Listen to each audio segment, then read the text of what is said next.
accompagne vos nuits. La libre antenne, Caroline Dublanche sur Europe 1.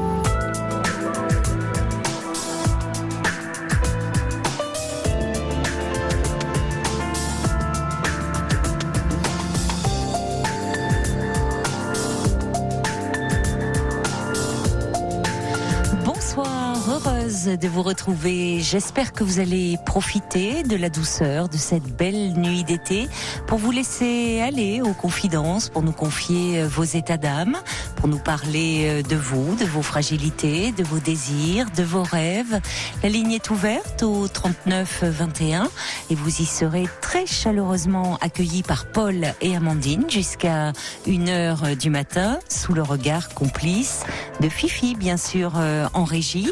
On compte également sur vos réactions, les amis, vos mails sur le site europe1.fr, vos SMS précédés du mot nuit au 7 39 21, ainsi que vos messages sur la page Facebook 39 21. On attend plus que vous.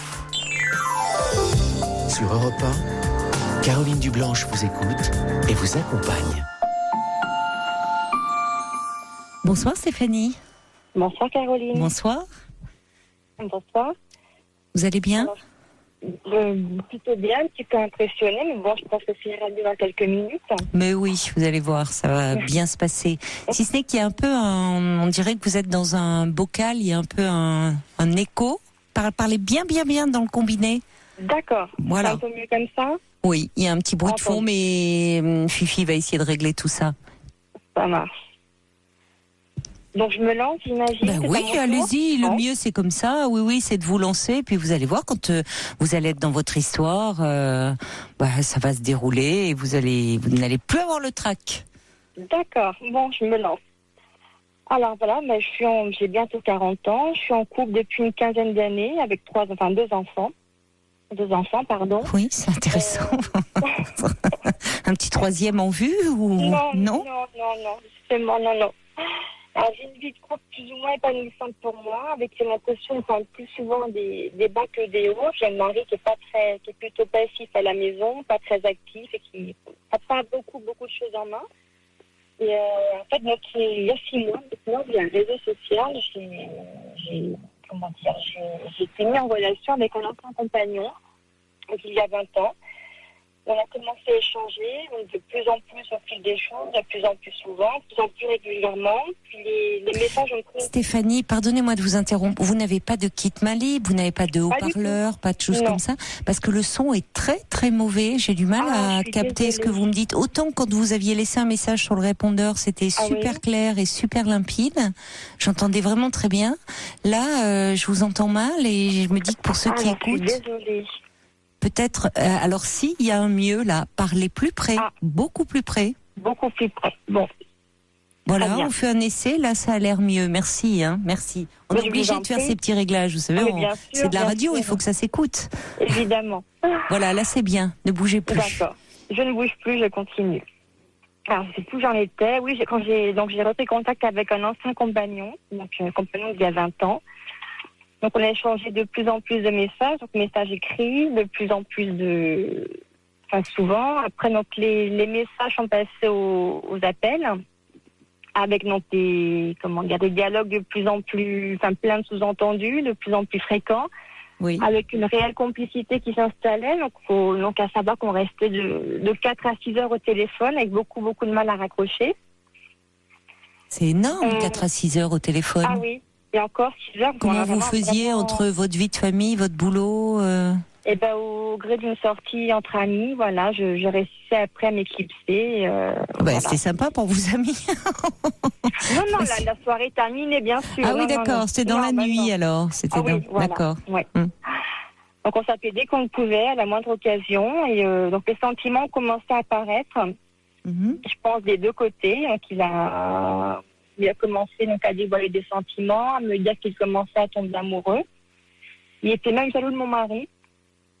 Voilà. Donc il n'est pas marié, lui, de son côté. Être amoureux, qu'il ne voulait pas être un échappatoire.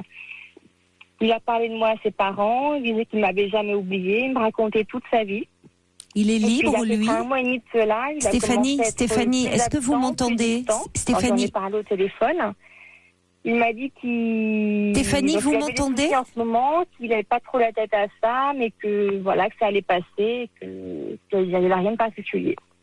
Donc, un soir, j'en ai eu marre, je voyais un petit message un peu salé. Ce à quoi il m'a répondu de la même façon, disons qu'on arrêtait tout, que quand j'aurais fait le tri dans ma vie, je pourrais le recontacter, qu'en attendant, on restait copains. Voilà, donc j'ai pris mes distances, lui aussi. Depuis, il n'y avait plus rien. Moi, je comprenais pas très bien ce qui se passait. Ça me manquait, j'avoue. Surtout, j'avais l'impression que c'était moqué de moi. Ça, c'était une chose que j'avais beaucoup de mal à intégrer. Puis, malgré tout, ça a quand même duré 4 à 6 mois. J'ai quand même du mal à me dire qu'il s'est moqué de moi pendant tous ces mois. Et depuis 2 à 3 semaines, il a recommencé donc sur ce fameux réseau social à poster des messages un petit peu énigmatiques. qui lui? Comme quoi la distance... Stéphanie, j'ai l'impression que vous ne m'entendez pas. Stéphanie. Donc, comme quoi la distance, malgré la distance... Stéphanie, est-ce que vous m'entendez? Comme quoi le coup de foudre est très douloureux. Enfin, ce genre de choses que j'ai peut-être pris un petit peu pour moi. Voilà, et j'ai l'impression qu'on a fait 3 semaines là, sans se contacter. J'ai l'impression qu'il commence un petit peu à revenir ce qu'il y a, moi, ça mène dans une situation un peu particulière, que j'ai jamais vécu ça jusqu'à maintenant. Et je me pose Stéphanie. beaucoup... Oui. Ah, vous m'entendez? Bon, parce que j'avais l'impression que vous ne me captiez plus du tout, donc c'était compliqué. Ah bon, non, je vous entends très bien. Bon, parce que moi j'aimerais un peu savoir, vous me dites ces échanges denses, intenses, ont duré 4 à 6 mois, me dites-vous? C'est ça. Bon. Et du jour au lendemain, cet homme donc a pris de la distance? Oui. D'accord. Oui, beaucoup moins d'appels. Alors, je vous demandais auparavant, est-ce que lui, de son côté, il est marié comme vous ou est-ce qu'il est libre? Il est libre. D'accord. Bon. Alors, aujourd'hui, vous communiquez via les réseaux sociaux. C'est-à-dire enfin, directement, oui et non, c'est que vous ne vous appelez plus. Non, depuis un petit mois, non, il n'y a plus d'appels. Mm-hmm. Et qu'est-ce qui se passe alors sur les réseaux sociaux? J'ai l'impression là qu'il tente un peu un retour. Mais bon, moi je me suis effacée, je vais plus vers lui, mais ça me renvoie à beaucoup d'interrogations sur ma vie de famille, sur ma vie de couple. C'est peut-être une bonne chose. Qu'est-ce qui fait que vous l'avez appelé à un moment, cet homme? C'est vous qui avez repris contact avec lui? Qu'est-ce qui fait, dans quel état d'esprit étiez-vous à ce moment-là quand vous avez pris cette initiative? Alors moi, c'était au départ sans aucune ambiguïté, parce que je le pensais en couple à l'époque, donc j'avais vraiment sans aucune ambiguïté. Oui, mais c'est jamais anodin. Même s'il n'y avait pas d'ambiguïté dans votre esprit, c'est jamais anodin de retourner vers un ex. Vous aviez, me dites-vous, une vie de couple qui ne vous satisfait, dans laquelle vous ennuyez peut-être un peu. Oui, complètement. Oui, quand même. Oui. D'accord. Donc je me pose beaucoup de questions. Est-ce que c'est juste un électrochoc, pour me réveiller un peu? Est-ce que je suis vraiment dans le brouillard en ce moment? Oui. Je me pose beaucoup de questions. C'est pas étonnant que vous soyez perdu, parce que finalement c'est comme 2 vies un peu en parallèle. Oui. Et en même temps, il vous faut faire face à votre vie quotidienne malgré tout. C'est ça. C'est très très culpabilisant, parce que j'ai l'impression d'être là sans être là. Et je sais que mon mari est à milieu de penser ça de moi. Il ne s'est rendu compte de rien, lui, vous pensez? Non. Non. Il n'a pas changé, lui, dans son attitude? Non. Non. Vous ne vous êtes jamais rencontrés pendant ces 4 à 6 mois là, avec cet homme? Pas encore. Il était prévu qu'on le fasse, alors je sais pas, parce que la distance faisant que nos impératifs à lui et à moi, donc non, ça ne s'est pas encore fait. Alors aujourd'hui, qu'est-ce qui domine chez vous comme sentiment, comme émotion? Vous me dites que vous êtes perdu, mais est-ce que vous pouvez essayer peut-être pas d'ailleurs, hein, quand on est perdu dans ses émotions, on a du mal à démêler un peu tout ça. Mais est-ce qu'il y a quand même un sentiment, une émotion qui domine un peu le tableau, la générale, chez vous ? Alors, je me sens très attirée par cet ancien compagnon. Après, bon, je ne l'ai pas revu non plus, donc j'aimerais le voir, et puis peut-être que ça démêlera certaines choses. Pas sûr. Vous ne l'avez pas vu depuis combien de temps ? Ça fait 20 ans. Tout d'un coup, le fait de c'est jamais anodin de se tourner vers le passé. Oui. Et de chercher à renouer avec un ex. C'était pas pour renouer au départ. Oui, enfin, j'ai bien compris que vous n'étiez pas, mais quand même, c'est pas neutre de se tourner vers une figure du passé. C'est qu'à un moment, il y a quelque chose dans la vie présente qui pose problème, qui pose question, qui ne nous satisfait plus, qui nous laisse un peu frustrés, un peu.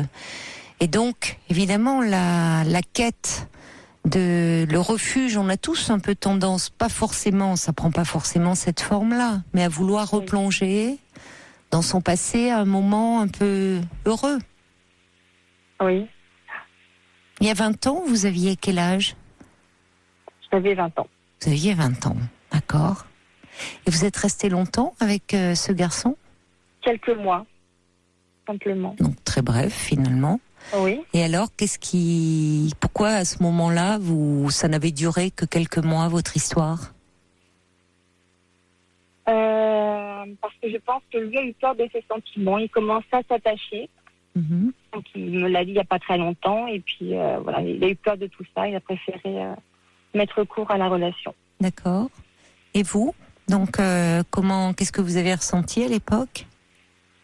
J'ai eu beaucoup de mal suite à cette rupture. Mm-hmm. Moi, je m'en suis remise bien sûr depuis, mais c'est une rupture qui m'a fait beaucoup de mal. Oui. Vous aviez rencontré votre mari combien de temps après ? 4 à 5 ans. Mm-hmm. Vous avez songé déjà à quitter votre mari ? Oui et non, j'ai envie de dire. Je me pose beaucoup de questions, forcément par la force des choses. Là, oui.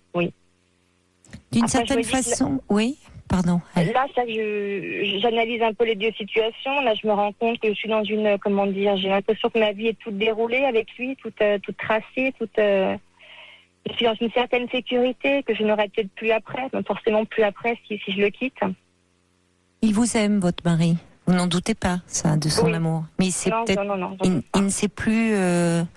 Il ne sait plus vous le démontrer finalement, vous le dire ou. Ou peut-être, oui, je pense qu'il est trop passif, on est trop dans la routine.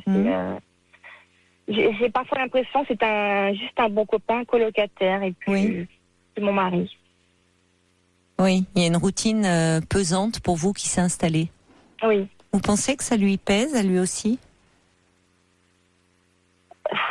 J'ai pas particulièrement la sensation, non. C'est quelqu'un de plus casanier que moi.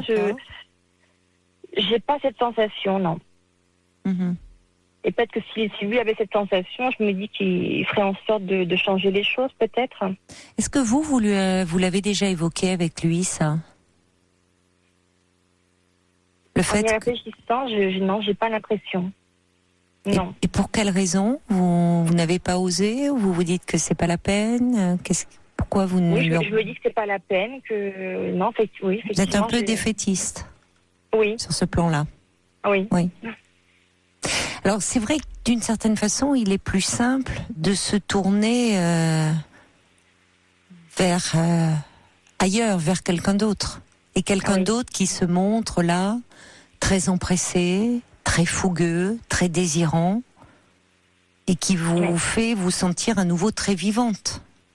C'est exactement ça. Forcément, vous vous sentez portée. Oui. Le problème, c'est que finalement, vous vous posez des questions, oui et non. Vous vous posez des questions, c'est important d'ailleurs, au moment où cet autre homme prend du recul. Sinon, je pense que vous avez été emporté dans un tourbillon. Ah non, déjà avant, quand tout allait bien avec cet autre homme, déjà avant, je me posais beaucoup de questions et j'avais beaucoup de culpabilité surtout. Vis-à-vis de votre mari ? Oui. Même de mes enfants d'ailleurs. Ils ont quel âge d'ailleurs, vos enfants ? Ils ont 6 et 10 ans. 6 et 10 ans, d'accord.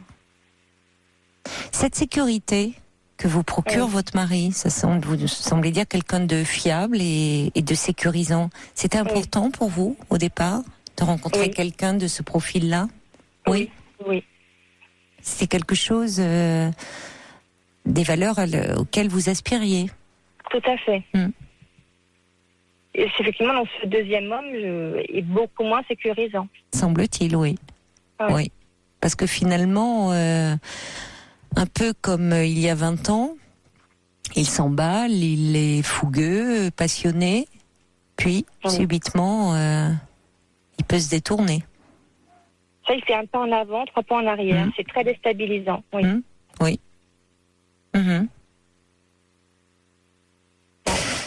Oui, il est très différent de votre mari.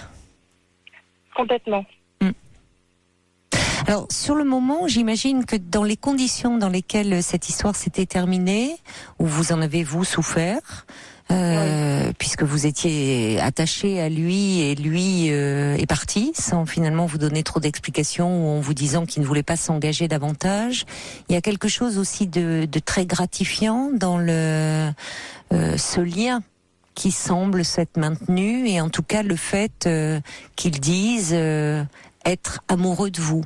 Mais en même temps, ça reste très virtuel. Oui. Pour l'instant, effectivement, oui. Oui. On est vraiment dans l'inconnu le plus total, là. Ah oui, effectivement. C'est pas étonnant que vous soyez perdu, parce que d'un côté, vous avez un quotidien avec un homme très sécurisant, et de l'autre, quelqu'un qui s'emballe fortement, mais qui, au fond... il n'y a rien de concret. Non, c'est le moins qu'on puisse dire, effectivement, oui. Oui. Vous savez un peu quel est son parcours à lui ? Qu'est-ce qui fait qu'il est seul encore aujourd'hui ? Enfin, parce que à 20 ans, qu'on ait peur de s'engager dans une longue histoire, on peut le comprendre, mais aujourd'hui, il en a 20 de plus, lui aussi. Oui, est-ce que c'est quelqu'un... par la force des choses, oui. Oui. Est-ce que c'est quelqu'un qui est toujours, au fond, dans cette... peur, là ? Sa plus longue relation lui a duré 8 ans. Ça reste une longue relation, mais c'est vrai qu'il n'est pas pour le schéma de couple classique, si on peut dire. Oui. Lui, chacun chez soi, c'est quelque chose qui lui va bien. Oui, donc il est farouchement attaché à son indépendance et à sa liberté. Tout à fait. C'est quelque chose qui vous conviendrait ? Chacun chez soi ? Chacun chez soi, oui, complètement. Pour le moment. Pour le moment, mais vous avez aussi une vie avec vous, des enfants. Oui. C'est pas quelqu'un qui se projette dans un couple. Dans quoi se projette-t-il finalement ? Pas un couple, effectivement, de manière très classique. Le problème, c'est que, si problème il y a, mais oui, problème il y a, puisque vous êtes, vous, complètement perdu dans tout ça. Oui. C'est que dans cette vie de couple, un peu ennuyeuse, un peu plan-plan, cet homme vers qui vous vous êtes tourné apporte tout d'un coup beaucoup de passion, beaucoup de sentiments, et ça apporte toujours beaucoup d'euphorie, et ça fait du bien. À un moment où vous avez besoin de ça, finalement. Vos enfants grandissent, ce sont plus des bébés. Votre couple, vous avez l'impression que votre mari est un peu devenu votre colocataire. Je sais pas comment ça se passe dans le boulot. Vous approchez de la quarantaine. Enfin, il y a beaucoup de choses qui font où vous avez, vous, envie à nouveau, de quelque chose qui flamboie, là. C'est ça, complètement. Ouais. Mais, le risque, c'est que, vous le sentez bien d'ailleurs, vous n'avez rien tenté, au fond. Quand vous me dites que vous ne vous êtes pas rencontrés, certes, il y a la distance. Mais les distances aujourd'hui, c'est plus vraiment un problème. Et lui non plus d'ailleurs. J'allais vous le dire. Et c'est ça qui pose question, parce que vous, on peut tout à fait le comprendre. Vous parlez de votre culpabilité, qui s'entend, enfin, votre vie, c'est beaucoup plus compliqué de par votre vie déjà d'envisager de partir. Lui, me dites-vous, est totalement libre, sans attache. Il y a un enfant quand même. Oui, mais qu'il n'a pas tout le temps avec lui. Non. Non. Il est effectivement plus libre que moi, oui. Très libre, mais finalement, il se contente d'une relation et d'échanges passionnés au téléphone. Ça interroge. Alors, il était question qu'on se voit cet été. Oui, enfin bon, un amour d'été, vous avez passé l'âge, enfin, pardonnez-moi de vous le dire un peu de façon abrupte, mais c'est un côté un peu adolescent. Non, je veux dire, il est censé être dans la région là cet été, donc on était censé là se voir quelques jours cet été. Moi, je pense que si vous voulez, à un moment, cette histoire, et je pense que beaucoup de personnes, hommes ou femmes d'ailleurs, peuvent se retrouver dans votre témoignage, Stéphanie, parce que ça peut tous à un moment nous arriver de s'ennuyer un peu dans nos vies. Ça manque de relief, de mordant, voilà, c'est plat et monotone. Et dans ces cas-là, pourquoi il y a autant d'aventures extra-conjugales, ça a aussi un sens. C'est à un moment se sentir à nouveau porté par le désir de l'autre. Oui. Le problème, c'est quand on s'en remet à un autre, et un autre qui est finalement assez incertain, assez insécure, on risque de perdre de vue au fond son propre désir. C'est ce qui vous arrive aujourd'hui. C'est que vous savez plus très bien où vous en êtes, vous, de vos désirs. Complètement, c'est ça. Je suis même pas sûre d'être encore amoureuse de mon mari. C'est ça qui me fait très peur. Oui, parce que vous êtes la comparaison, malheureusement, est défavorable à votre mari. Oui. Évidemment, un mari qui est très sécurisant, protecteur, sur qui on peut s'appuyer, sur qui on compte, qui est là, qui fait presque partie des meubles face à un amant ou un potentiel amant qui lui sort le grand jeu, vous fait des déclarations passionnées, peut-être des promesses, enfin et encore j'ai pas trop l'impression, mais forcément le pauvre mari dans ces situations-là, la comparaison joue pas en sa faveur, c'est inévitable. Le problème c'est qu'il y en a un avec qui vous vivez, que vous connaissez bien, qui vous connaît aussi bien, et avec qui vous avez pu construire quelque chose. Construire une famille notamment. Construire en tout cas. Face à cet autre qui est beaucoup plus versatile. Alors, dans un moment, évidemment, ça, il n'y a rien de tel pour attiser le désir aussi. Quelqu'un qui nous échappe. Oui. Et qui sait peut-être jouer avec votre désir d'ailleurs. Oui, c'est pas entièrement faux. En même temps, lors de ces conversations, lui, c'est beaucoup plus dévoilé que moi. Moi, je m'interdisais toute démonstration de sentiments ou autre. Oui, mais lui, il a tout intérêt à se dévoiler. D'une certaine façon. Contrairement à vous qui êtes entravé par beaucoup de choses, et notamment la culpabilité. Oui. Lui, après tout, se dit libre et sans attache. Il se dévoile beaucoup, mais il agit peu. Dans un sens, tant mieux pour vous. Oui. Mais c'est révélateur aussi, certainement, de quelque chose chez lui. Ah, comme quoi, par exemple ? C'est-à-dire qu'il reste dans du désir, dans du potentiel. Et c'est pour ça aussi que c'est si compliqué pour vous. Parce qu'il y a une chose à laquelle on a déjà du mal à renoncer, tous autant qu'on est, mais alors encore plus à renoncer à son désir. Il y a beaucoup de relations comme ça, de gens qui disent qu'ils sans s'être rencontrés ont développé une relation très forte virtuellement. Et qui ont beaucoup de mal à lâcher prise, même si au bout d'un moment ils se rendent compte qu'il y a quand même de la frustration parce qu'il se passe rien. Mais parce que le désir, on le lâche pas comme ça. Le problème, c'est qu'à un moment, on s'accroche au supposé désir de l'autre. Oui. Et on sait plus où on est soi. Or, aujourd'hui, je pense que ce qui vous attend, ce qui serait important pour vous, c'est de vous pencher un peu sur vous-même. Et en premier lieu, peut-être, enfin même très certainement, mettre à profit un peu ce temps des vacances pour en parler avec votre mari, de ce que vous ressentez. Vous risquez d'être surprise. Parce que, attention, hein, je vous dis pas d'évoquer cet autre homme. Ça serait destructeur. Ça n'apporterait rien. Il ne se passe pour le moment rien de concret avec lui. Donc ça ferait du mal. Il aurait l'impression d'avoir un rival, mais qui est en fait pour le moment un rival imaginaire. Oui. Ça n'apporterait rien.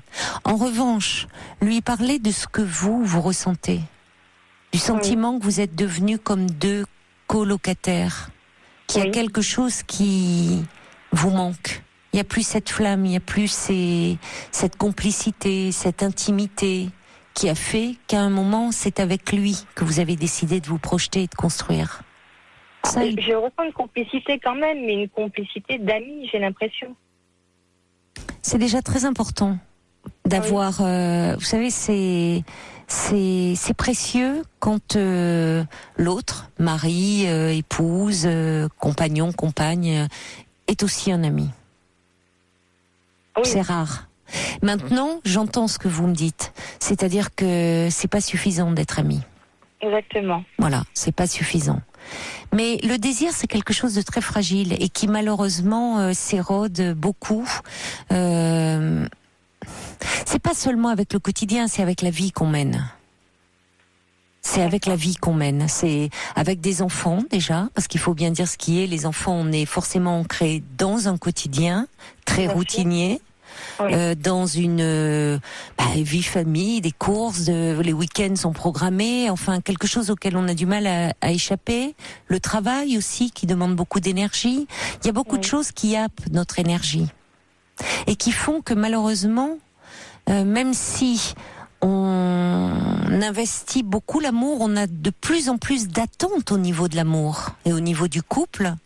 Finalement, on n'y consacre pas tant d'énergie que ça. Parce que le risque, il est grand de tomber dans une habitude.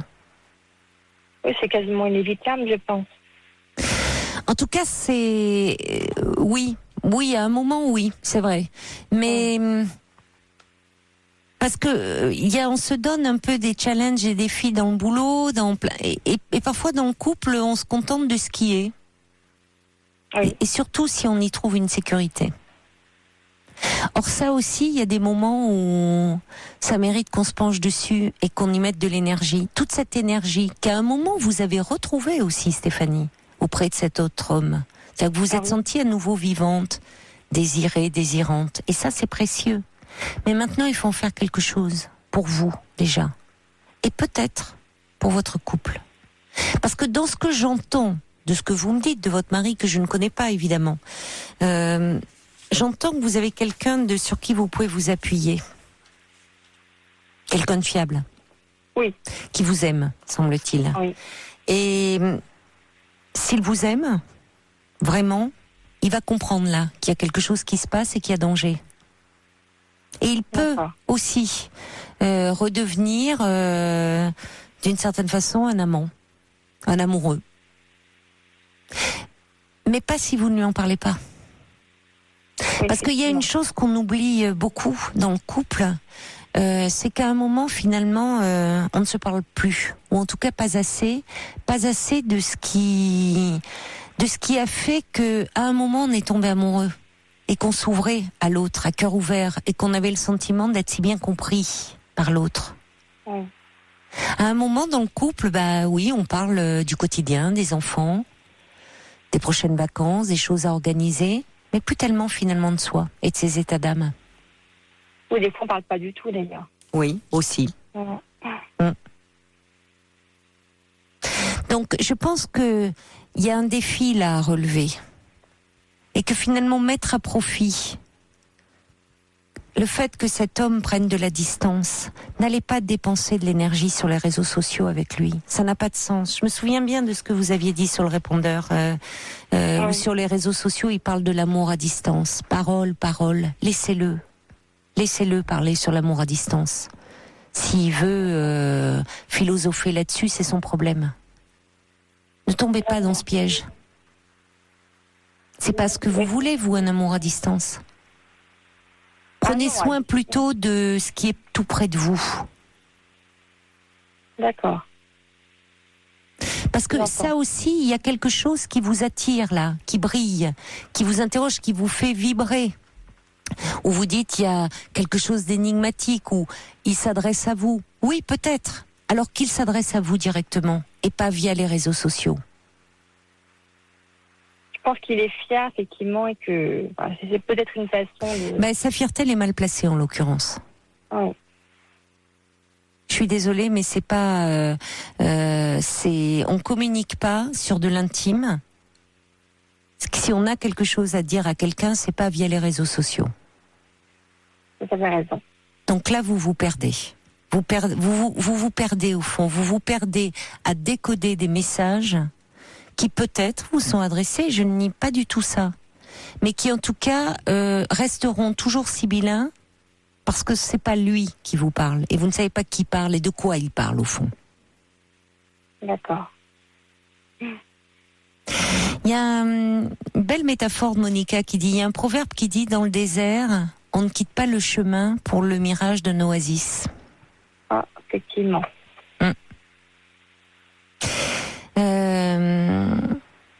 Il y a Bernard aussi, attention aux reflets de la lune qui brille dans l'eau, mais ça ne dure pas plus que la nuit.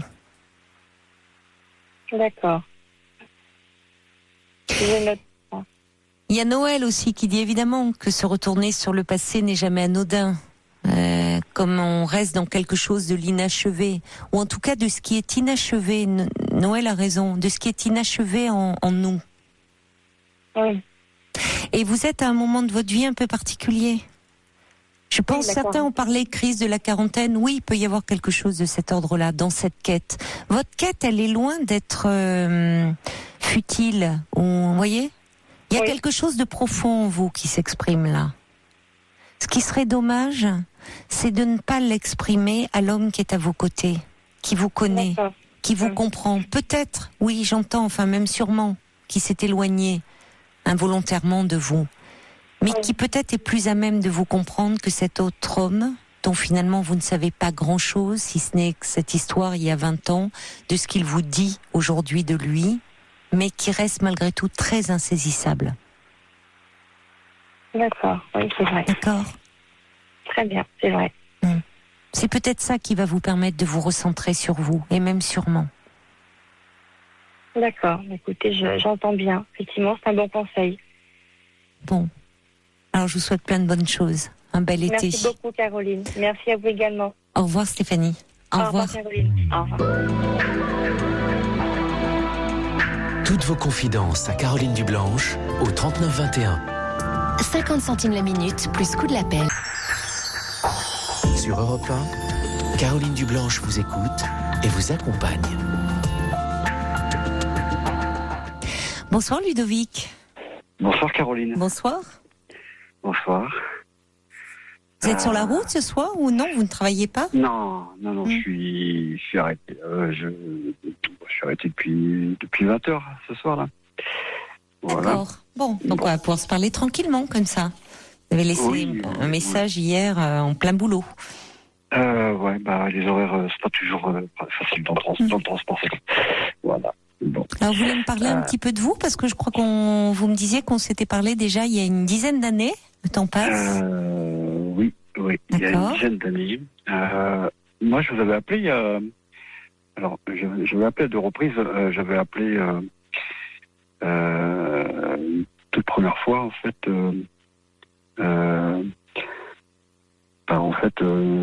Le fait que d'être affecté, j'en ai été affecté depuis ma tendre enfance par l'absence de ma maman, puisque je n'avais pas que vous n'avez pas connu.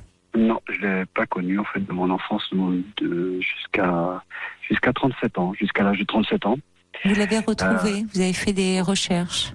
Non, en fait, c'est bizarre, de la façon dont ça s'est fait. En fait, j'ai perdu ma grand-mère maternelle, et dans le même temps, en fait, je perds une racine et je retrouve une racine quelque part. C'est ce que je me suis dit. Je perds ma grand-mère maternelle, oui.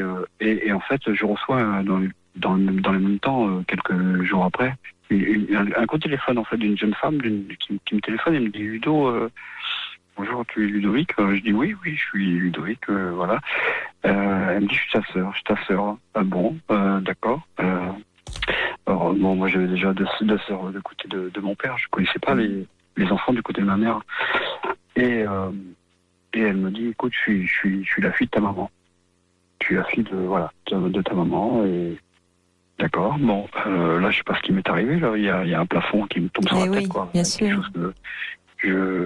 En fait, moi, j'y croyais plus. Enfin, voilà, 37 ans après, pour moi, voilà, il fallait que je fasse une croix dessus. Vous étiez bébé quand elle est partie, votre? Oui, j'étais selon ce qui m'a été rapporté, j'étais encore un nourrisson, quoi. Et c'est votre grand-mère qui vous a élevé, grand-mère maternelle?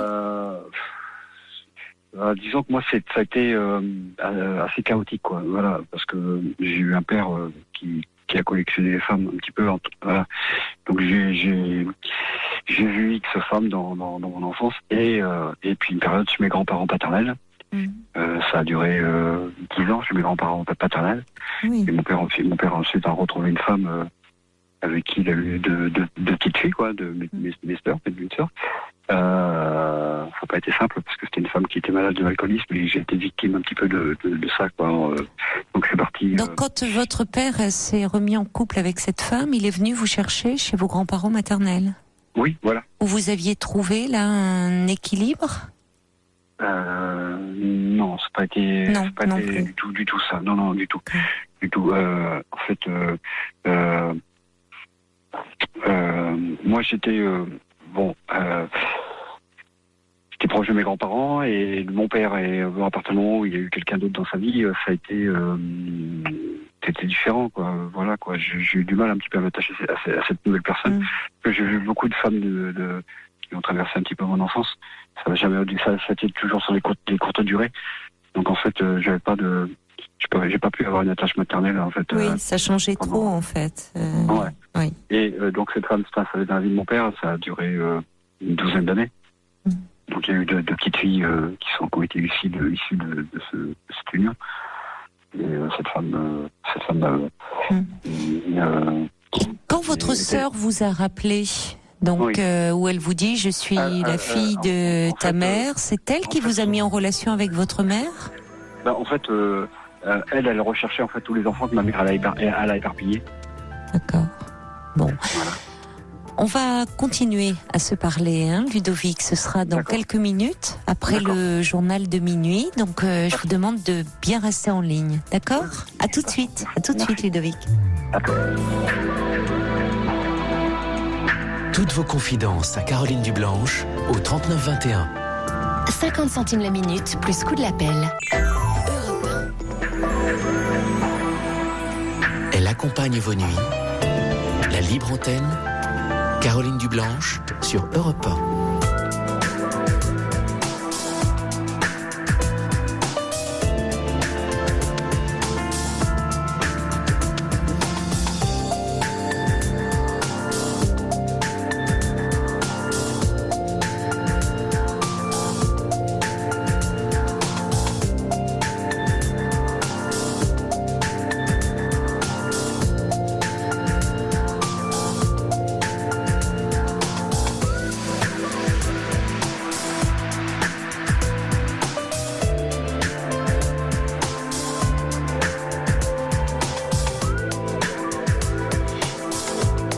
La nuit est à vous sur Europe 1. Vous avez carte blanche au 39 21 pour nous parler de vous en toute liberté, 39 21.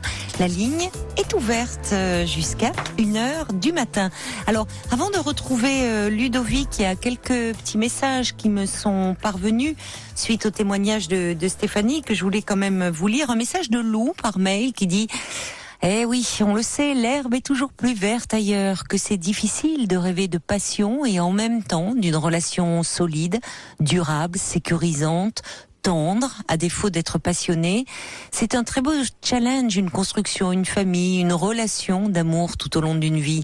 Peut-être, pour y voir plus clair, Stéphanie, serait-il intéressant pour vous d'imaginer ce que vous ressentiriez si votre mari s'éprenait d'une autre femme, si vous étiez dans une situation où vous risquiez de le perdre et peut-être de tout perdre.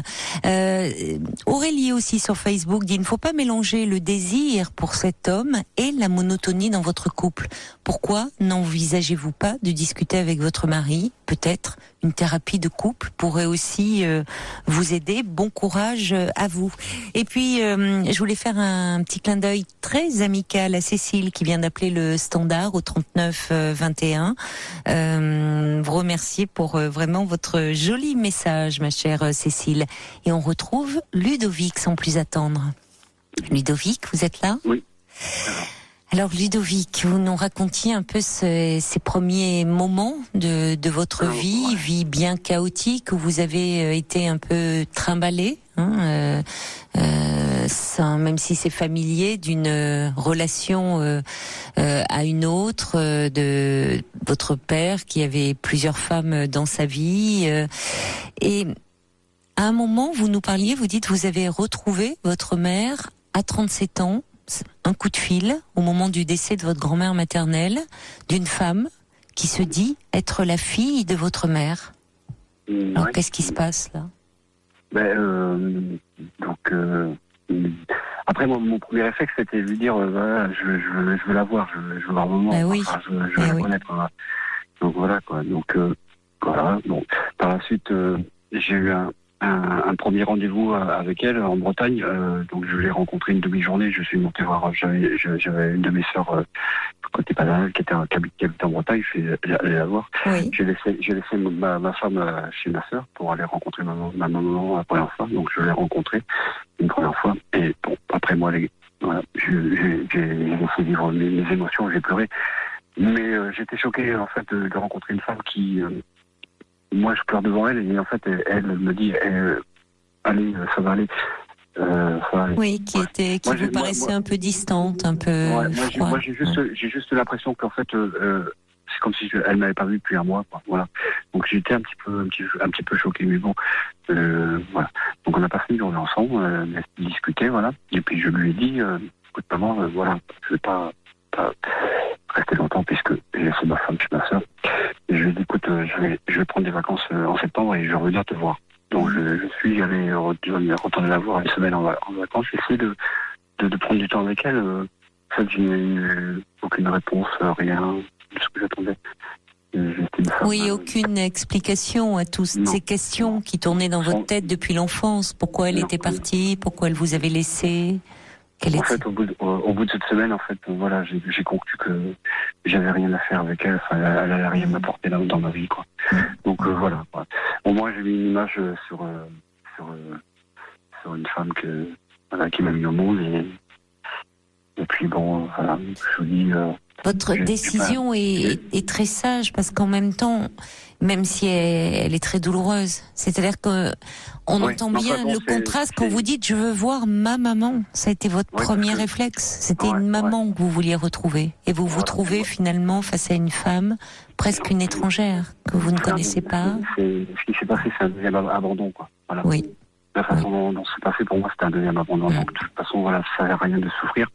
Donc voilà, moi il fallait que j'avance. Moi j'avais 37 ans, je devais continuer à avancer dans ma vie. Donc voilà, donc j'étais déjà en couple avec une femme. Oui, vous me parlez de votre femme, oui. Ouais, avec qui j'ai passé 22 ans. Ça s'est arrêté au bout de 22 ans. Voilà, il y a 4 ans, 5 ans qu'on n'est plus ensemble. Le divorce a été prononcé il y a un mois là. Ça a été un long divorce. Une femme avec qui j'ai pas eu le bonheur attendu. il y a eu beaucoup de problèmes aussi. On a attrapé, les points communs en fait. On s'est construit sur des choses dures, quoi. Une maladie, la séropositivité. Oui. Voilà, Vous vous êtes rencontrés, vous étiez séropositifs tous les deux? Non, elle était séropositive avant moi, quoi, en fait. Et donc en fait, moi quand je l'ai rencontrée, j'avais 20 ans, 21 ans, et elle en avait 34. Donc en fait, Elle vous en avait parlé?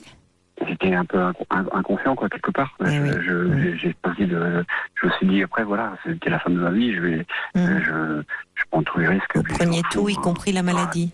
Oui, mais elle était plus âgée, et c'était à elle aussi de vous protéger, mais elle n'arrivait peut-être pas à le faire pour elle-même.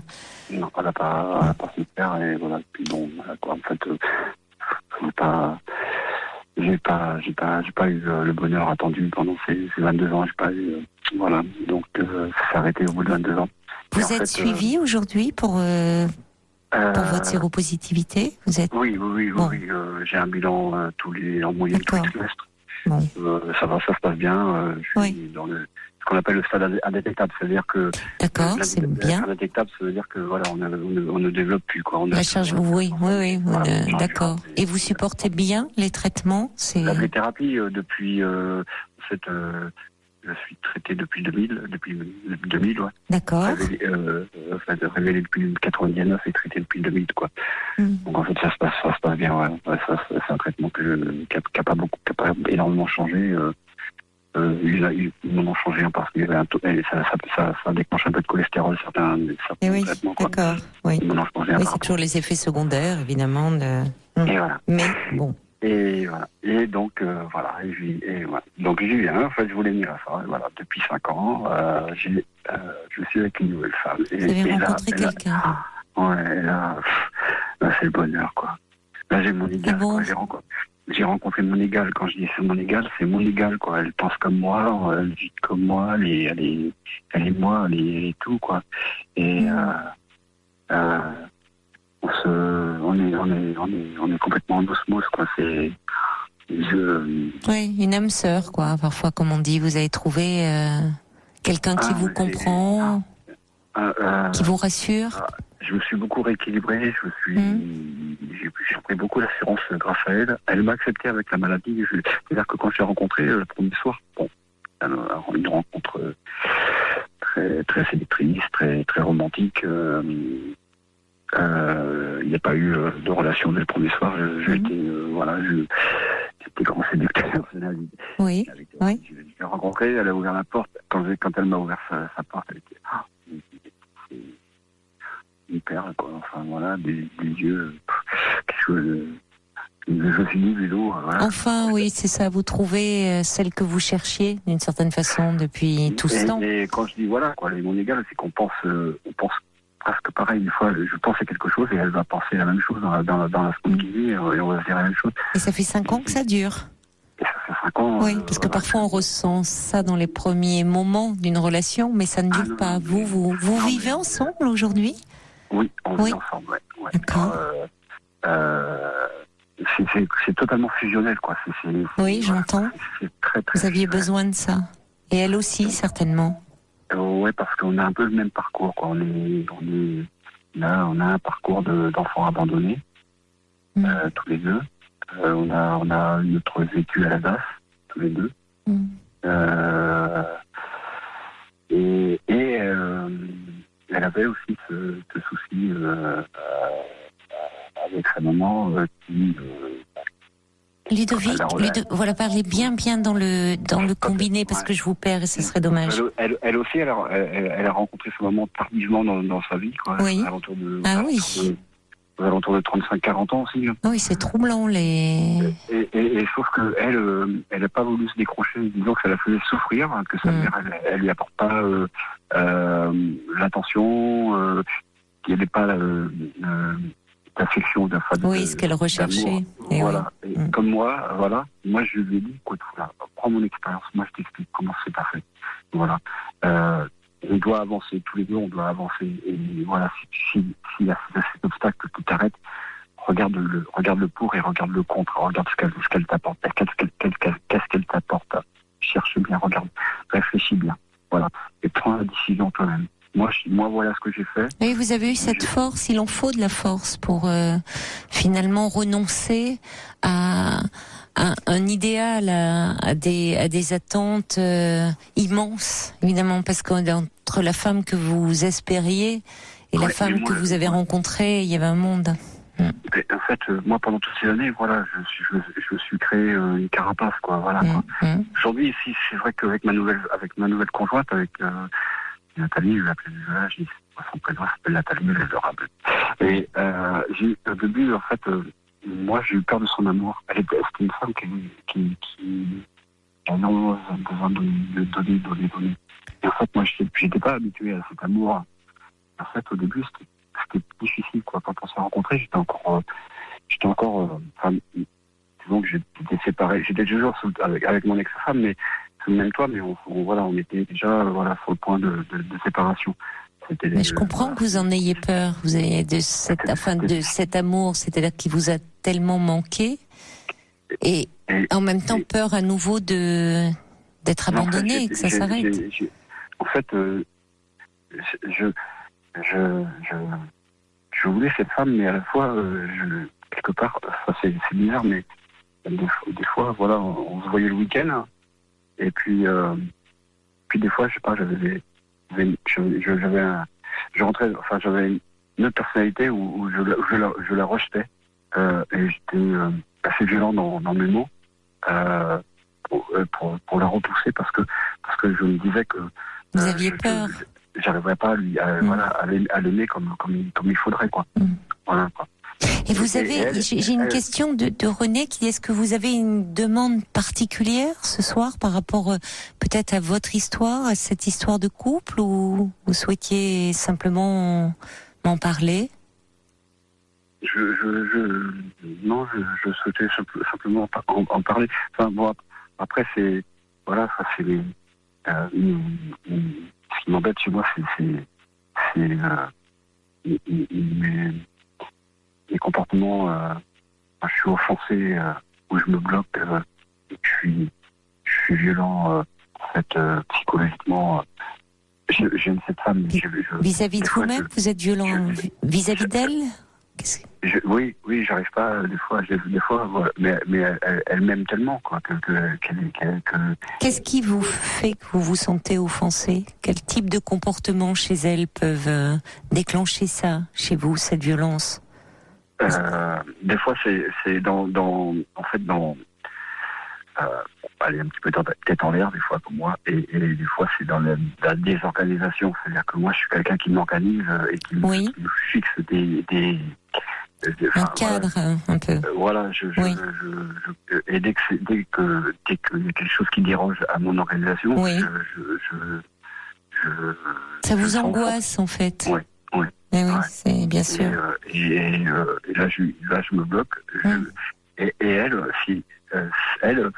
quand elle se sent en manque, c'est à partir du moment où je ne m'intéresse plus à elle et qu'elle se sent un peu rejetée, un peu plus, pas forcément plus aimée, mais un peu à l'écart, ou que vous n'êtes pas content d'elle, ça la blesse. Voilà. Ça, c'est. Je sais pas. Mais vous êtes tous deux de très grands blessés de la vie, et qui arrivez à vous réparer. Vous vous êtes reconnus, finalement, retrouvés à travers vos histoires douloureuses d'enfants, et en même temps, à certains moments, les blessures, elles sont encore un peu à vif. Elles s'ouvrent à nouveau. C'est pas lié à vous dans ce besoin, quand vous dites ce besoin d'organisation, c'est-à-dire que c'est aussi à ce prix-là que vous vous êtes construit, dans cette enfance tellement chaotique, ou tellement insécurisante, où vous ne pouviez pas construire un lien d'attachement durable, peut-être avec votre grand-mère maternelle, je ne sais pas. Oui, beaucoup. Oui, ça a été une figure importante d'attachement. Oui, mes grands-parents paternels ont été pour moi les racines les plus importantes. Paternelle, d'accord, pardon. Et j'ai beaucoup souffert de leur disparition. Je comprends. Vous avez reçu de l'amour, là, vous avez connu l'amour avec eux. Oui, beaucoup. Oui. Beaucoup. Voilà, ils l'ont pas fait que pour moi, ils l'ont fait aussi pour mes. Oui, ils ont participé à votre construction. Ils vous ont aidé à vous construire. Et bien, oui, j'avais un grand-père qui était très carré, très ferme, mais très juste. Oui, c'est important. Je m'identifie derrière ça. Voilà. Oui, je comprends. C'est un repère pour vous. C'est un pilier. Et justement, ma sévérité, parce que mon grand-père était très sévère, et ma sévérité, je la fais ressentir face à ma conjointe. Alors des fois, je suis injuste, parce que si elle casse un verre, c'est pour imaginer la chose, on va dire que si elle casse un verre, ou si elle casse la voiture. Bon, pas tout à fait pareil, c'est pas le même budget. Une fois elle a abîmé la voiture, oui. Voilà. Mais disons que ma sévérité, elle sera identique pour l'un ou pour l'autre. Oui, elle est disproportionnée donc. Oui, voilà. Et ça, j'arrive pas à le. Oui, mais parce que dans ces moments-là, quand il y a quelque chose qui perturbe au fond ce cadre que vous avez construit autour de vous, que vous avez réussi à construire pour tenir debout, pour vivre tout simplement, tout d'un coup surgit de l'angoisse. Et c'est cette angoisse qui vous fait vous emporter. Ça peut-être que tous les deux, puisque ça vous rend malheureux de réagir comme ça. Enfin, en tout cas, c'est la dernière personne à laquelle vous ayez envie de faire du mal, si tant est que vous ayez envie de faire du mal à quelqu'un, parce qu'on ne sent pas ce désir de revanche, de vengeance chez vous. Il y a beaucoup de tendresse en vous. Peut-être que vous pourriez... j'imagine que l'un et l'autre, vous avez eu, mais je me trompe peut-être, un accompagnement psychologique individuellement. Oui, vous le continuez ? Moi, avec ma profession, c'est pas évident d'avoir, ce que je disais à Paul, c'est pas évident d'avoir des rendez-vous. Je pars de la nuit. Et oui, vous êtes sur la route en permanence. Ouais. Et est-ce que peut-être ça ne serait pas envisageable pour vous un entretien à deux, peut-être, voyez, être reçu à deux pour parler de ce qui, dans la relation, vous blesse mutuellement ? On y songe, bien sûr. Oui. Moi auprès de l'hôpital où je me fais suivre pour la maladie, je peux avoir une psychologue là-bas, de toute façon, parce qu'une psychologue qui est mise à disposition. C'est vrai qu'il faut, je peux le faire pendant un rendez-vous le même jour que je fais le bilan. C'est ça. Par contre, c'est pour que ma conjointe elle puisse aussi se libérer de son travail. Ça pourrait être rassurant pour vous deux, plutôt que de laisser, parfois, plutôt que de vous abîmer mutuellement et d'en être malheureux l'un et l'autre, ce qui peut, le risque à moyen ou long terme, pourrait vous éloigner. Ça serait dommage. Si vous arriviez à en parler, puisque vous parlez très bien de vous et de votre histoire, je ne sais pas comment votre compagne, elle en parle, mais en tout cas, elle est à l'écoute. Elle a été à votre écoute. Donc, peut-être que ces entretiens, même un peu espacés, pourraient vous permettre de finalement un peu juguler cette angoisse qui, par certains moments, vous tenaille. Non, mais moi, je suis... j'ai envie parce que voilà, l'année prochaine, on se marie. D'accord. C'est formidable, ça. Ouais. Donc ça serait bien, ça fait partie de la préparation au mariage, vous pourriez dire ça, finalement. Vous voyez, pour justement, il y a des choses évidemment de votre histoire qui à un moment vous rattrapent, ressurgissent. Pas si graves finalement, mais en tout cas c'est des petites choses qui peuvent... c'est cette violence dont vous parlez, je pense qu'en fait c'est de l'angoisse surtout. Mais vous n'aimez pas cette image de vous. Oui, c'est une violence que j'ai aussi connue dans mon enfance aussi. Je vous entends mal là, Ludovic. La liaison est très très mauvaise, vous savez, malheureusement. Je sais pas si avec voilà quoi. J'ai eu une mère qui m'a abandonné, donc ça c'est violent. Oui. J'ai eu une ex-femme avec qui ça s'est pas toujours bien passé. J'ai eu une belle-mère qui m'a violenté. Je me dis quelque part, est-ce que j'ai pas aussi un contentieux avec les femmes? Je ne pense pas. Non. Je pense qu'il y a quelque chose, en tout cas, je ne sais pas si c'est de l'ordre d'un contentieux, mais que votre lien d'attachement est source d'angoisse aussi pour vous. C'est-à-dire qu'il y a un moment, si vous n'êtes plus en phase, vous ne vous sentez plus, même ponctuellement, en phase ou en fusion, c'est comme si tout était détruit. Ce qui n'est pas le cas, évidemment. Mais ça réveille des angoisses terribles chez vous. Et je pense vraiment que le fait de pouvoir en parler, et en sa présence certainement, c'est-à-dire elle aussi pourrait dire des choses via ce tiers que serait le thérapeute, vous permettrait d'aplanir certaines choses et en tout cas de continuer à échanger, de continuer à vous réparer. Donc vraiment, je vous conseille, puisque vous avez ce projet de mariage, ce projet de vous engager, de construire, de trouver de la stabilité dont vous avez tant besoin l'un et l'autre. C'est une magnifique aventure dans laquelle vous vous engagez. Et il faut vous donner toutes les chances.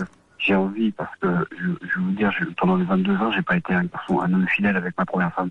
Mais c'est la première fois que je me sens fidèle, quoi.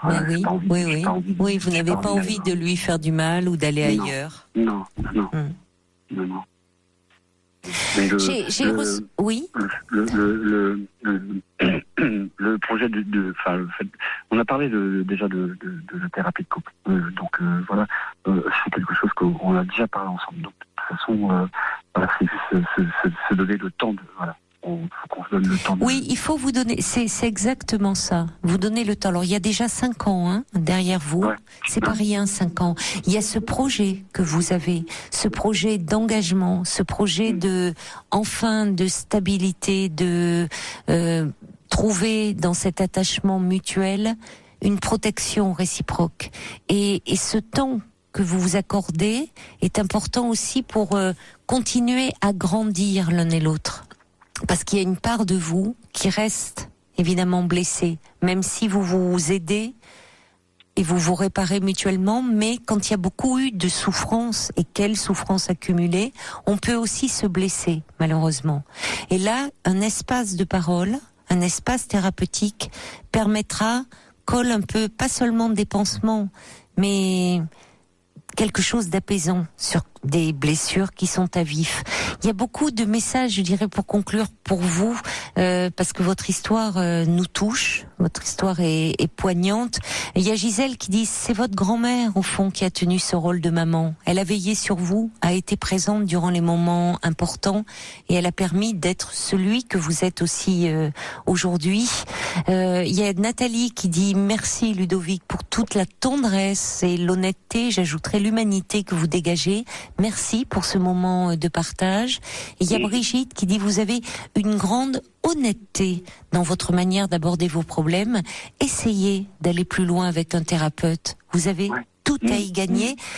Et il y a Michel sur Facebook qui dit, très belle histoire, celle de la rencontre de 2 âmes blessées. Pas simple d'accepter d'être heureux.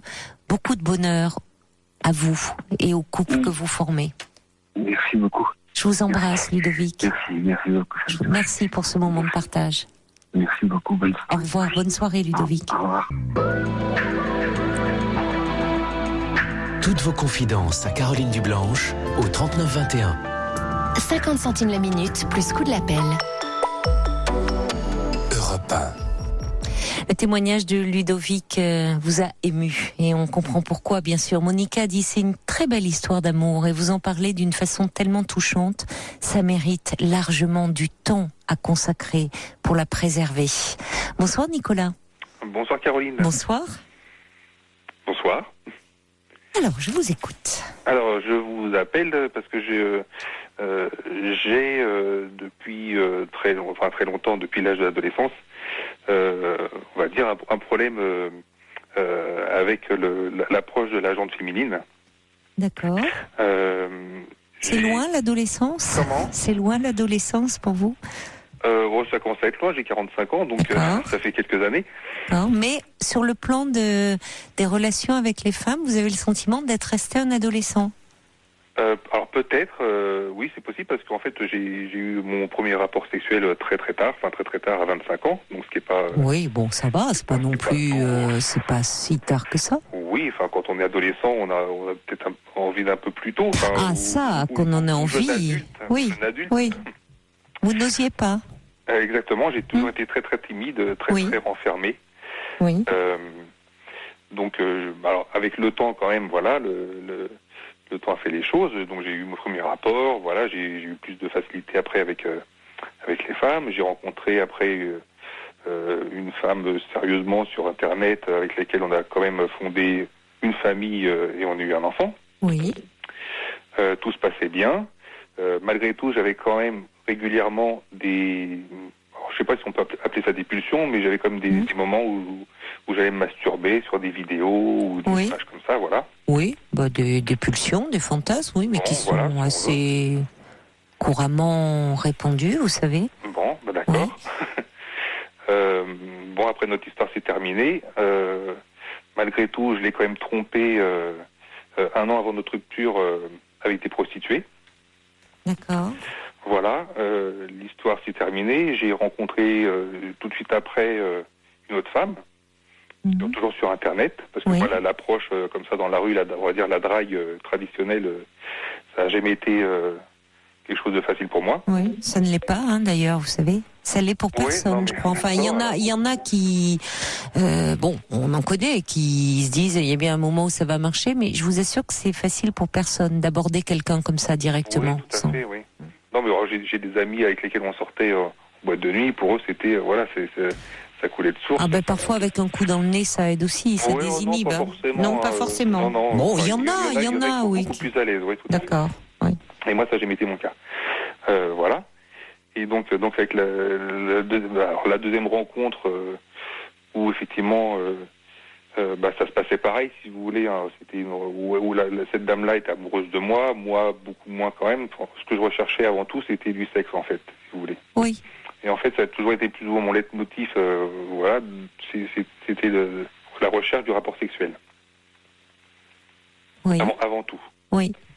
Oui. En fait, l'amour venait ou venait pas, mais... Oui, c'était cette quête-là. Vous vouliez un peu expérimenter, puisque finalement, vous aviez peu connu de femmes jusque-là. Oui. Oui. Vous avez rencontré votre femme assez rapidement. Oui, enfin, j'ai eu quand même eu des expériences très courtes avant. D'accord. Enfin, voilà, je suis resté en couple, on va dire, le plus longtemps avant... La femme qui m'a donné mon fils, on va dire de 3 mois, pas plus, quoi, si vous voulez. C'était vraiment une expérience courte. Voilà. Vous rattrapiez un peu ce temps perdu, entre guillemets, de l'adolescence aussi. Alors, c'est effectivement, c'est l'impression que j'ai, c'est de vouloir toujours rattraper ce fameux temps perdu, on va dire des plus belles années, entre guillemets. Hein. Qui ne sont pas toujours les plus belles années. Oui, tout à fait, mais bon, c'est celle où on... Oui, celle qu'on imagine. Des découvertes, des expériences. Et donc, alors à l'heure actuelle, je dirais à l'heure actuelle parce que c'est très récent où j'ai pris conscience et où on m'a ouvert l'esprit sur effectivement mes blessures du passé, si vous voulez. Parce qu'en fait, mes parents ont divorcé, j'avais 3-4 ans. Le divorce s'est très mal passé.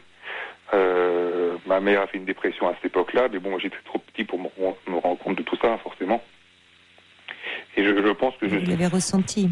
Je l'ai ressenti, je serais capable de vous le dire en fait. C'est normal, vous étiez très petit. Voilà.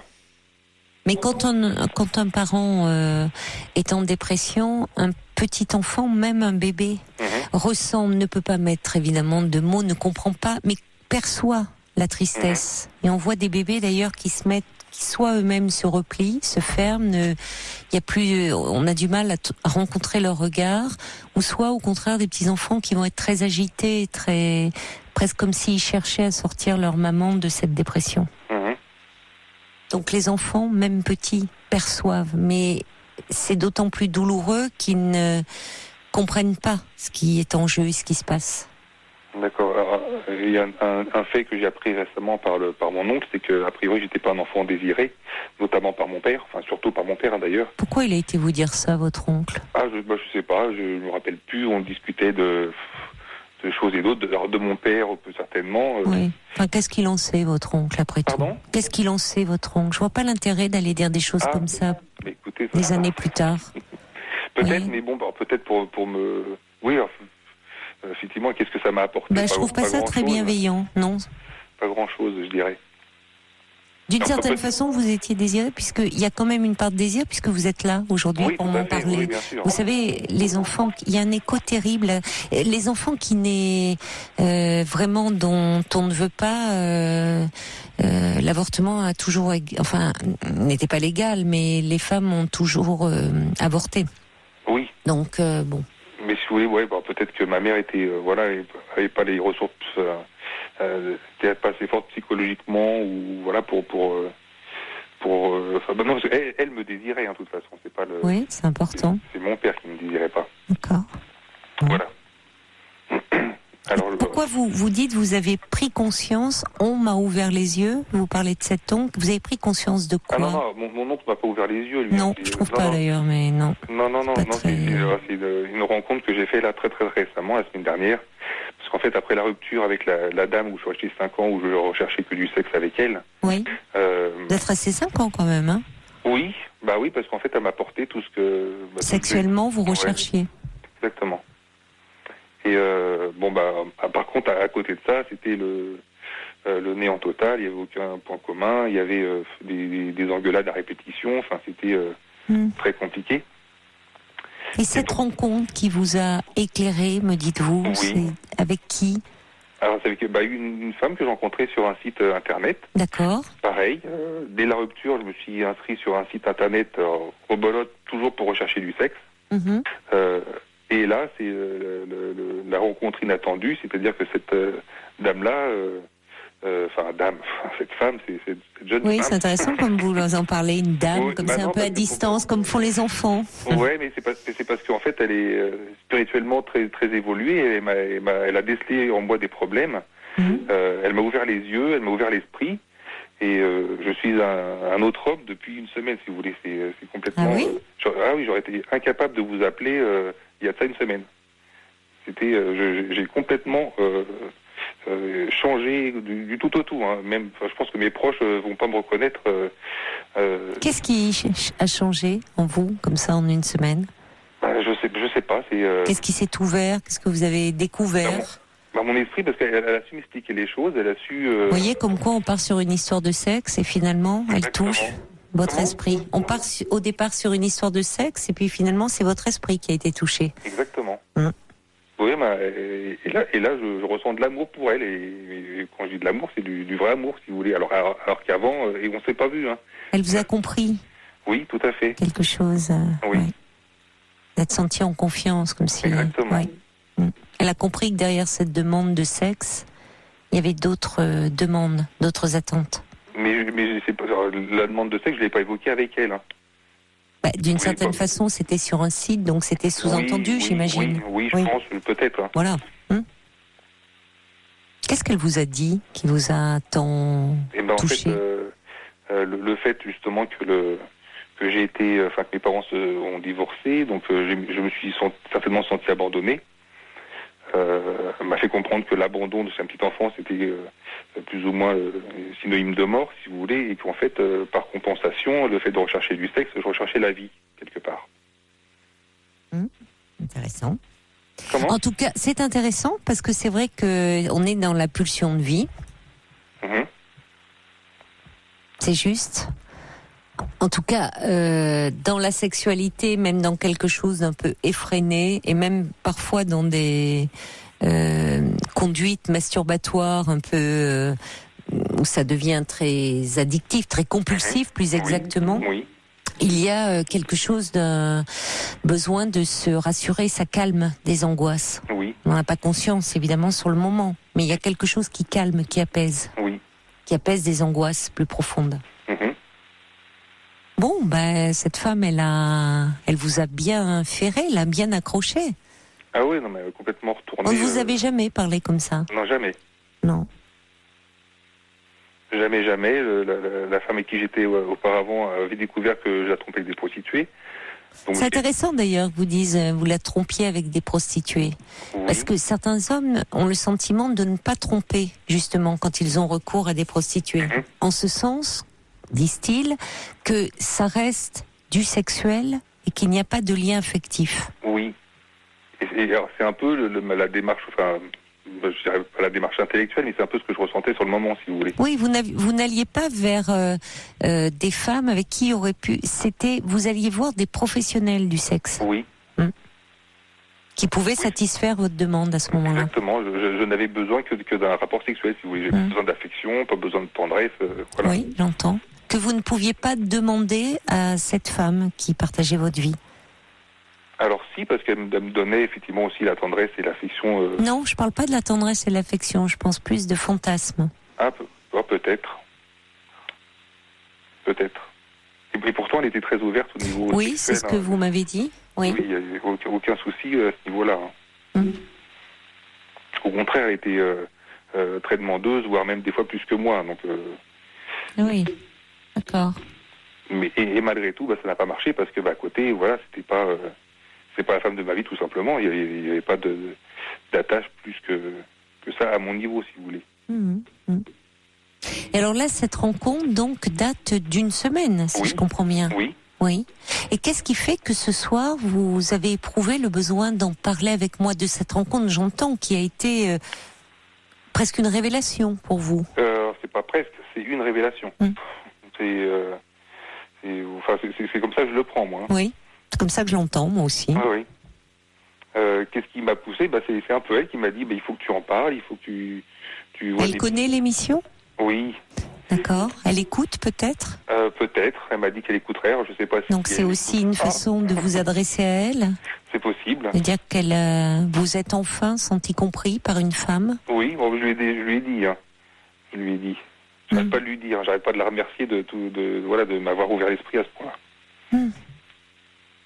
Qu'est-ce qu'elle dit, elle? Qu'est-ce qu'elle dit, elle? Elle dit, il faut que tu te soignes, il faut que tu avances, voilà. Vous n'êtes pas malade en même temps, hein?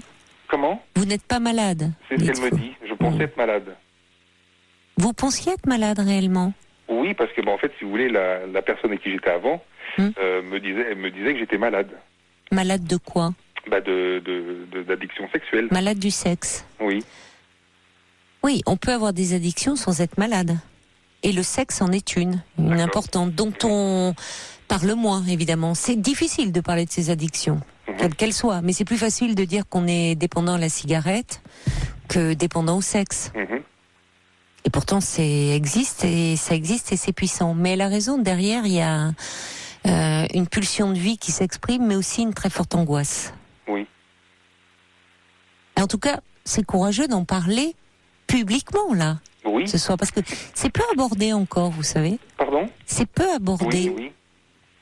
Oui, mais je vous dis... de cette façon, en tout cas, de dire que vous n'avez jamais, vous ne vous sentiez pas...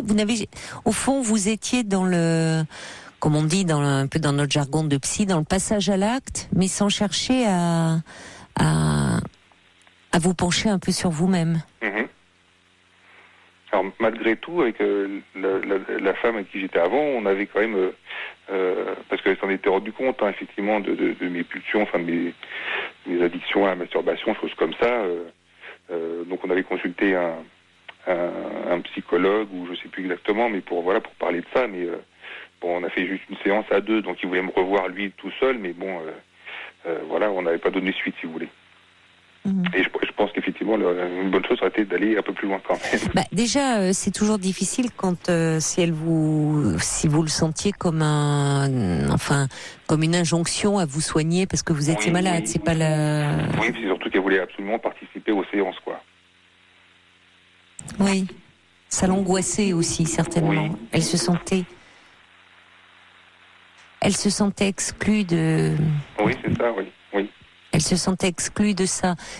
Certaines femmes, d'ailleurs, peuvent très mal... Vous avez commencé comme ça, en me disant que tout en étant avec elle, vous alliez voir des sites pornographiques, vous vous masturbiez, comme si c'était quelque chose de mal presque, enfin justement de problématiques. Et vous avez l'air surpris quand je vous ai dit que c'était assez répandu, même chez des personnes qui étaient en couple. Oui. Non, ça je sais, effectivement. Ah bon. La question, c'est toujours la question de la fréquence. C'est-à-dire qu'à un moment, on devient dépendant. C'est-à-dire que il peut pas se passer une journée sans qu'il y ait cela, parce que sinon on est mal au fond. On est fébrile, on est angoissé. Il y a des personnes qui même parfois se sont fait prendre entre guillemets dans le cadre du boulot. Parce qu'au travail, justement, parce que tension, pression, surcharge, ont besoin d'avoir des pratiques masturbatoires, ce qui évidemment au boulot est compliqué. Ça aurait pu m'arriver. Oui. Je le dis, parce que voilà, oui. Il m'arrivait de le faire, effectivement. Des après-midi où j'étais tout seul dans le bureau, bon voilà. Oui. Ça m'est arrivé. Ben oui, il y a toujours un risque, évidemment, au travail, mais à un moment, vous savez, le sexe, c'est aussi, ça fonctionne un peu comme un anxiolytique, Regardez comme après l'amour, on se sent détendu, bien, relâché, zen, comme s'il n'y avait plus de tension, un peu. Donc, dans la masturbation, il y a de ça. Oui. Ah oui, c'est un peu aussi ce que je ressentais d'ailleurs après avoir été voir une prostituée, d'ailleurs. Un apaisement. Un apaisement. Et alors avec cette femme, oui, pardon. Un apaisement physique, pas forcément un apaisement moral, parce que. Oui, c'est-à-dire que ça ne dure pas, il faut recommencer. Non, c'est pas ça, c'est que au contraire, moralement, c'est presque destructeur. On se sent mal. Enfin, moi, je me sentais mal. Ça vous culpabilise? Ah oui, complètement, oui. Après, ce qui serait intéressant, c'est qu'au-delà, vous parlez du divorce de vos parents, de la dépression qui s'en est suivie chez votre mère et certainement du sentiment d'abandon que vous avez pu éprouver petit, parce que même si votre mère était présente physiquement, elle ne pouvait pas l'être, psychiquement pour vous. Elle ne pouvait pas être disponible parce qu'elle était malheureusement absorbée dans ses pensées dépressives. Donc il y a un grand sentiment d'insécurité intérieure. Maintenant, il y a cet événement-là et puis certainement d'autres qui s'en sont suivis. C'est souvent des choses, si vous voulez, vous parler aussi de votre adolescence, où vous étiez un adolescent plutôt timide, manquant de confiance en lui, donc aborder l'autre sexe, c'est compliqué. Oui. En même temps avec des désirs, évidemment, mais des désirs qui restaient inassouvis. Oui. Alors après, je ne sais pas, votre mère est sortie de sa dépression ou comment ça se passait? Oui, tout à fait.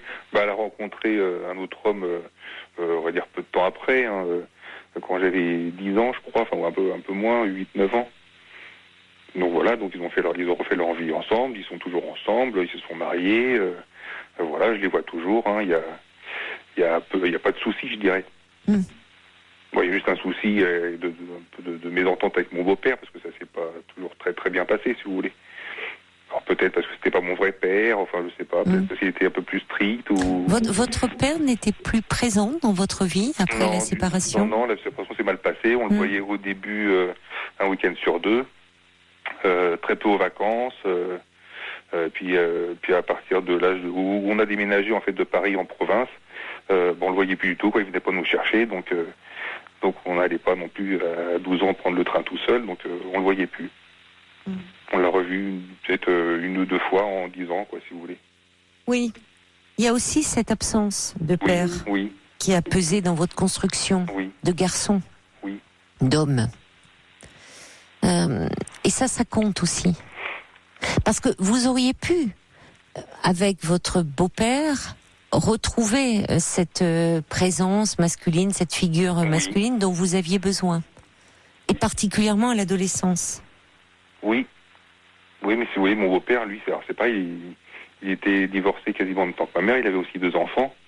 La cause du divorce, je le sais, la cause du divorce avec sa femme à lui, c'est parce que sa femme donnait trop d'importance aux enfants, si vous voulez. Et donc, nous, si vous voulez, je pense que ma sœur et moi, on a pâti justement de ce fait-là, c'est que notre beau-père n'était pas du tout présent pour nous, effectivement, si vous voulez. Enfin, déjà, donner comme cause du divorce le trop d'intérêt porté aux enfants par la mère, c'est un peu... Oui. Enfin, ça pose question, parce que après tout. Mais en tout cas, vous en avez pâti, ça certainement, parce que dans son rapport aux enfants, si déjà ses propres enfants c'était compliqué, les enfants qui n'étaient pas de lui, ça pouvait le devenir d'autant plus. Oui, je pense que on en a beaucoup pâti avec notre sœur, avec ma sœur, pardon. Oui, et de fait, votre sœur pouvait se construire quand même. On se construit en s'identifiant à un modèle. Votre sœur avait malgré tout votre mère présente. Vous, ce père, il vous a manqué. Oui. Et les paroles de votre oncle résonnent aussi de façon particulière, en vous disant non seulement il vous a manqué, mais en gros il t'a pas désiré. J'ai envie de dire, qu'est-ce qu'il en sait ? Qu'est-ce qu'on sait de cette question du désir finalement ? Et du désir d'enfant. La personne elle-même pourrait en parler, et parfois soi-même on a du mal à être au clair avec cette question-là, parce que c'est une question bien complexe. Mais en tout cas, ça vous fait vous sentir pas aimable, pas désirable aux yeux de votre père. Et ça a pu faire de vous aussi ce jeune garçon craintif, timide, ayant peur, finalement, ne sachant pas ce que c'est vraiment qu'être un garçon. Et en tout cas, comment se comporter en tant que garçon face aux filles, puis plus tard aux femmes. D'accord. Donc il y a beaucoup de choses qui ont certainement joué dans votre construction. Oui, c'est certain, oui. Et par rapport à cette femme donc, que vous avez rencontrée, vous devez la revoir ? Si elle écoute, je veux pas vous mettre mal à l'aise, vous n'êtes pas obligé d'en passer, c'est toujours un peu compliqué. On s'est pas vu, ça fait une semaine qu'on échange au téléphone ou par SMS, mais on s'est pas encore vu. On devait se voir la semaine dernière, mais la rupture avec mon ex-compagne était tellement fraîche que voilà, je lui ai dit qu'effectivement, j'avais envoyé des messages à mon ex-compagne, enfin mon ex-compagne, je l'appelle pas ex-compagne parce qu'on n'a jamais vécu ensemble, c'était... on va dire mon ex-maîtresse, si vous voulez, ou ma ex-amante. Donc elle m'a dit, non, si c'est ça, c'est trop frais, ça va pas, on va pas se voir maintenant, il faut que tu fasses le deuil de cette relation. Bon, ce qui est fait maintenant. Mais comment elle se positionne par rapport à vous ? Parce que presque dans un rôle d'écoute et de psy. Oui, alors c'est ce qui me fait un peu peur. Je comprends. Parce que du coup... Mais c'est assez sain que ça vous fasse peur. J'ai peur qu'elle ne me voit pas comme un homme, ou comme un compagnon potentiel, mais plus comme ma confidente ou une grande amie ou ma psy, quoi. Et bon, clairement, j'ai pas vraiment envie de ça, quoi, si vous voulez. Oui, mais en même temps, elle a touché quelque chose en vous qui était prêt à l'être. Oui. Vous savez... la révélation, à un moment, elle parvient parce qu'il y a quelque chose elle peut se faire parce qu'il y a quelque chose qui s'est ouvert en nous et qui était prêt à entendre. Donc certes, elle a tenu ces paroles-là qui vous ont fait beaucoup de bien, mais vous étiez prêt à les entendre aussi aujourd'hui. Oui, je pense, oui. Vous avez fait aussi certainement tout un cheminement. Donc elle peut être un élément dans cette révélation à vous-même. Et vous avez raison de dire qu'après tout, si c'est un rôle de psy ou d'écoutante, c'est pas ce que vous recherchiez, même si à ce moment-là de votre vie, ça a été important pour vous. Oui. Et qu'après tout, c'est un révélateur de quelque chose qui était prêt à émerger et peut-être à poursuivre avec un psy ou une psy, véritablement. Oui. Pour justement qu'il n'y ait pas mélange des genres et confusion. Oui. Parce que je trouve votre réaction très saine de dire vous vous étiez inscrit sur ce site dans le but d'une rencontre. Oui. Alors vous avez été touché, c'est souvent le propre d'une rencontre d'ailleurs. On est surpris, on est déstabilisé, elle nous amène loin, beaucoup plus loin que là où on pensait aller. Et ça peut être le début d'une très belle histoire.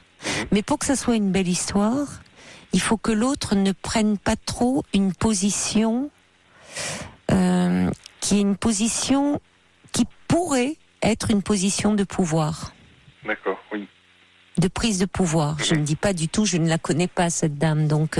Mais je parle de façon plus générale. en disant finalement, ça va très vite dans une rencontre d'une semaine de dire j'ai compris, même si elle a touché juste. Oui. Mais pour laisser peut-être une chance à cette histoire et que vous soyez, comme vous le souhaitez, un homme face à une femme avec une attente, même si cette femme est fine, qu'elle a perçu des choses, après tout tant mieux. Mais qu'il n'y ait pas de mélange des genres. Elle s'est montrée très fine, ok, mais elle n'est pas votre psy. Oui, tout à fait. Mais je pense que c'est aussi dans sa démarche. Hein. C'est elle qui m'a poussé à appeler, c'est elle qui me pousse à faire justement aller voir un psy, à me libérer ou me guérir de mes Alors blessures. très bien, très bien, très bien. Mais après, qu'attend-elle de vous? C'est une autre. Oui, non, bien sûr, vous ne pouvez pas savoir. Mais moi, c'est une question que je vous pose pour que vous la lui posiez peut-être. Oui. Parce que qu'elle soit dans ce rôle-là ou par sa sensibilité, peut-être sa formation, peut-être son vécu, son expérience, qu'elle mette le doigt sur quelque chose qui est problématique chez vous, c'est une chose. Maintenant, qu'est-ce qu'elle veut, elle? Qu'est-ce qu'elle attend de vous? Ça en est une autre. Oui. Ça serait une question à lui poser. Oui.